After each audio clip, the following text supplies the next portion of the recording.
Hi students, हमारा आज का जो टॉपिक है वो है साइटोस्केलेटन। तो सबसे पहले मैं आपको साइटोस्केलेटन का इंट्रोडक्शन बताता हूँ कि साइटोस्केलेटन का मतलब क्या है। ठीक है जी। मेरे पास स्टूडेंट्स ये दो सेल्स बने हुए हैं, ये एनिमल सेल्स है और ये प्लांट सेल्स है। तो साइटोस्केलेटन को हम डिस्कस करते हैं एनिमल सेल्स के अंदर। जब भी आप एनिमल सेल्स की बात करें तो एनिमल सेल्स के अंदर कुछ फ्रेगमेंट्स हैं, कुछ धागे हैं जिनको हम माइक्रोफिलामेंट, ये मैं रेड कलर से बना रहा हूँ, माइक्रोट्यूब्यूल्स, इसके अलावा इंटरमीडिएट फिलामेंट, ये डिफरेंट फिलामेंट हैं। ठीक है, इन तमाम फिलामेंट्स को कलेक्टिवली कहते हैं साइटोस्केलेटन। साइटो का मतलब होता है सेल और स्केलेटन का मतलब होता है ढांचा। स्केलेटन का क्या मतलब है? ढांचा। ऐसा ढांचा जो सेल के अंदर पाया जाता है उसको हम बोलते हैं साइटोस्केलेटन। क्योंकि एक सेल को भी शेप चाहिए, जिस तरह हमारी पूरी बॉडी को जो ढांचा है हमारी बॉडी का वो हड्डियों से बना होता है, बोन्स फॉर्मेशन होती है, उससे हमें शेप मिलती है, हम मूव करते हैं, एक जगह से दूसरी जगह पे जाते हैं।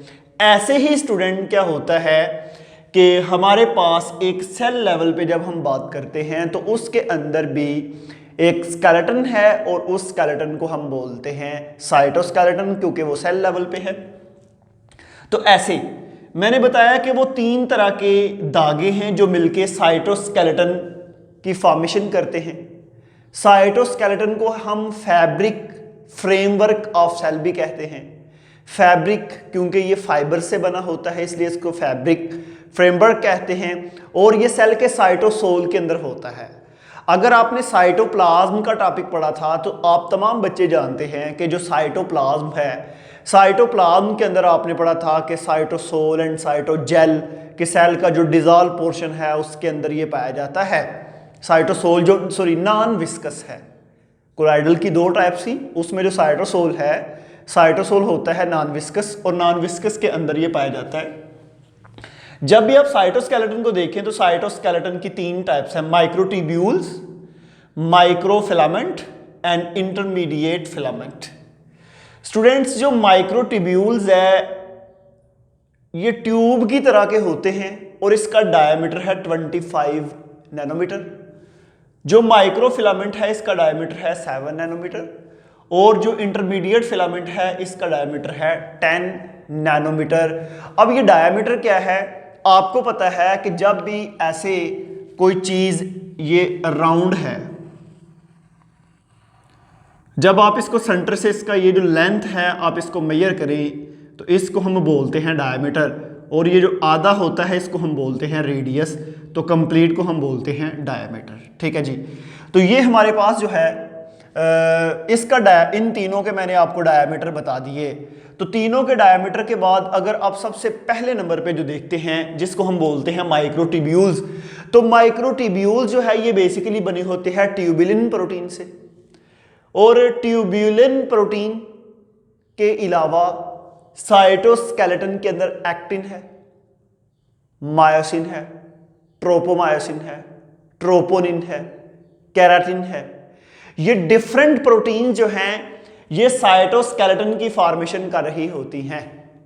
लेकिन एक चीज मैंने आपको बता दी कि इनमें जो माइक्रोट्यूब्यूल्स में पाई जाती है वो ट्यूबुलिन है और वो सबसे ज्यादा है। एक तो ये अनब्रांच्ड है। अब ये अनब्रांच्ड क्या है, ये ट्यूबुलिन क्या है, इसके बाद मैंने आपको एक टॉपिक पढ़ाना है जिसको हम सेंट्रियोल कहते हैं। तो मैं इसके स्ट्रक्चर्स के बारे में भी आपको थोड़ा सा डिस्कस करता हूं कि ये जो ट्यूबुलिन है इसका स्ट्रक्चर किस तरह का है, ये जो माइक्रोट्यूब्यूल्स हैं ये बेसिकली दिखने में होती कैसे हैं। इसी के बाद एडजेसेंट हमारा लेक्चर वो है तो उसमें हम ये बताते हैं। ठीक है जी। तो एक तो ये अनब्रांच्ड है, मीन के इसकी ब्रांचेस नहीं निकली होती। अगर आप ट्यूबुलिन प्रोटीन्स माइक्रोट्यूब्यूल्स को देखें तो माइक्रोट्यूब्यूल्स इस तरह की होती है और इसमें कोई भी ब्रांच नहीं है, ये अनब्रांच्ड है। और माइक्रोट्यूब्यूल्स की असेंबली होती है। जब माइक्रोट्यूब्यूल्स आपस में मिलती हैं तो उससे एक स्पेशल किस्म का स्ट्रक्चर्स बनता है जिसको हम सेंट्रियोल कहते हैं। ये जो माइक्रोट्यूब्यूल्स है ये तकरीबन सारा ही सेंट्रियोल से रिलेट कर रहा है। तो ये जो अनब्रांच्ड असेंबली तमाम इंफॉर्मेशन जो है ये इंशाल्लाह मैं आपको सेंट्रियोल में पढ़ाता हूं। ठीक है जी। अगला स्टूडेंट्स जो पॉइंट है कि माइक्रोट्यूब्यूल्स माइटोसिस में यूज होती हैं कि जब एक सेल डिवाइड करता है तो उस वक्त माइक्रोट्यूब्यूल्स जो हैं वो उसमें पार्टिसिपेट करती हैं। यहाँ पे ये मैंने सेल बनाया है और सेल की डिवीजन बनाई है, तो माइक्रोट्यूब्यूल्स की जो है वो मैं फंक्शन बताऊंगा आपको इसके अंदर, क्योंकि यहाँ पे मैं तीनों को कंपेयर करना है, तीनों को बेसिक बताना है। उनकी डिटेल एक की है माइक्रोट्यूब्यूल्स की, तो वो सेंट्रियोल में मैं डिटेल में बताता हूँ जी। मैंने बता दिया कि माइक्रोट्यूब्यूल्स आपस में मिलकर सेंट्रियोल बनते हैं। सेंट्रियोल स्पेशल किस्म के स्ट्रक्चर्स हैं जो सेल के डिवीजन में काम करते हैं। इसमें स्टूडेंट एक और है कि माइक्रोट्यूब्यूल से सीलिया बनते हैं। आपने मैट्रिक में एक ऑर्गेनिज्म पढ़ा होगा जिसको हम पैरामीशियम कहते हैं, उसकी बॉडी के ऊपर छोटे छोटे हेयर लाइक स्ट्रक्चर्स हैं। माइक्रोट्यूब्यूल से फ्लैजेला बनते हैं। चैप्टर 6 के अंदर भी हम पढ़ेंगे और आपने मैट्रिक में भी पढ़ा है कि जब भी आप एक बैक्टीरिया की बॉडी को देखते हैं तो बैक्टीरिया की बॉडी के ऊपर एक धागे की तरह का स्ट्रक्चर होता है जिसको फ्लैजेला कहते हैं, जिसकी मौजूदगी में जिसकी वजह से वो मूव करता है एक जगह से दूसरी जगह। इसके अलावा इससे बेसल बॉडीज बनती हैं कि अगर आपके पास ये एक सेल है, सेल के बाहर ये मेम्ब्रेन है और इस मेम्ब्रेन से ये फ्लैजेला है, तो फ्लैजेला की बेस के ऊपर कुछ बॉडीज होंगी जिसको हम बेसल बॉडी कहते हैं। वो जो बेसल बॉडीज होती हैं वो भी बेसिकली माइक्रोट्यूब्यूल से बनती हैं। अब इसके बाद नेक्स्ट हमारे पास है माइक्रोफिलामेंट। जब आप माइक्रोफिलामेंट को देखते हैं ना, माइक्रोफिलामेंट बहुत ही सिलेंडर होते हैं, बारीक। सिलेंडर का क्या मतलब होता है? बारीक। ये बहुत ही बारीक धागे हैं जो साइटोप्लाज्म के अंदर पाए जाते हैं। इसके अलावा ये कॉन्ट्रैक्टाइल हैं, मीन के ये लचकदार हैं और एक्टिन प्रोटीन से बने होते हैं। एमसीक्यू याद रखना है। पहले जो थे उनमें सबसे ज्यादा जो प्रोटीन पाई जाती थी वो ट्यूबुलिन थी। इसके अंदर जो प्रोटीन मैक्सिमम पाई जाती है उसको एक्टिन प्रोटीन कहते हैं। अब एक्टिन प्रोटीन कॉन्ट्रैक्टाइल है और माइक्रोफिलामेंट सेल मेम्ब्रेन को डिवाइड करने में हेल्प करते हैं जब सेल 1 से 2 में डिवाइड हो रहा होता है। और एक चीज और याद रखनी है कि मेरे पास अगर ये सेल मेम्ब्रेन है तो सेल मेम्ब्रेन के इनर फेस में इनके अंदर वाली साइड पे ये माइक्रोफिलामेंट होते हैं।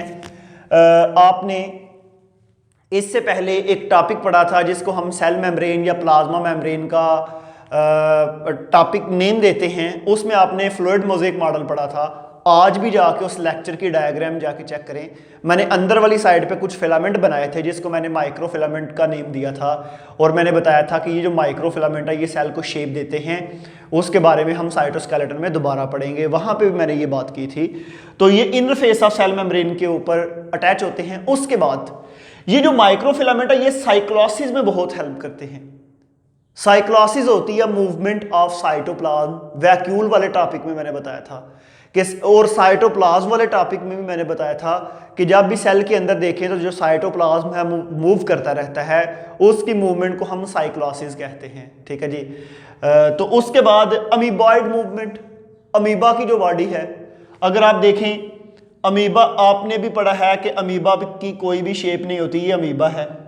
अमीबा जब आगे मूव करेगा तो इसकी शेप चेंज हो जाएगी, ऐसे हो जाएगी। ये जो मूवमेंट है इसको हम अमीबॉइड मूवमेंट कहते हैं और अमीबॉइड मूवमेंट जो है वो उसमें बेसिकली माइक्रोफिलामेंट पार्टिसिपेट करते हैं। उसके बाद इंटरमीडिएट फिलामेंट है। सबसे बड़ा डायामीटर है माइक्रोट्यूब्यूल्स का और सबसे छोटा है माइक्रोफिलामेंट का। क्योंकि इसका 7 nm है और इसका 25 nm है, इन दोनों के दरमियान जो डायामीटर है वो है इंटरमीडिएट फिलामेंट का। इंटरमीडिएट फिलामेंट का 10 nm डायामीटर होता है। जब भी आप इंटरमीडिएट का देखें तो एक तो मैंने आपको बता दिया कि इसका डायामीटर इन बिटवीन है और ये सेल की शेप को मेंटेन करता है। हमारे पास जितने भी सेल्स हैं किंगडम प्रोटिस्टा के सेल्स हैं, और बेशुमार सेल्स जब आप देखते हैं तो जो सेल की शेप मेंटेन होती है वो मेंटेन बेसिकली इंटरमीडिएट फिलामेंट करता है। और इसके अलावा सेल के अंदर जो डिफरेंट कंपार्टमेंट बनते हैं, डिफरेंट हिस्से बनते हैं, डिफरेंट खाने बनते हैं, ये जितने भी कंपार्टमेंट है ये कंपार्टमेंट बनते हैं इंटरमीडिएट फिलामेंट से। तो ये हमारे पास एक छोटा सा टॉपिक था साइटोस्केलेटन का, कि साइटोस्केलेटन क्या है, उसके कितने कंपोनेंट हैं, वो सेल को शेप देता है, वो कौन कौन से फंक्शन करता है। तो ये बेसिक सी बातें थी। तो हमारा इसके बाद जो नेक्स्ट लेक्चर होगा वो होगा सेंट्रियोल्स का। तो आज का स्टूडेंट फिर हम अपना लेक्चर यहाँ पे वाइंड अप करते हैं। आज के लिए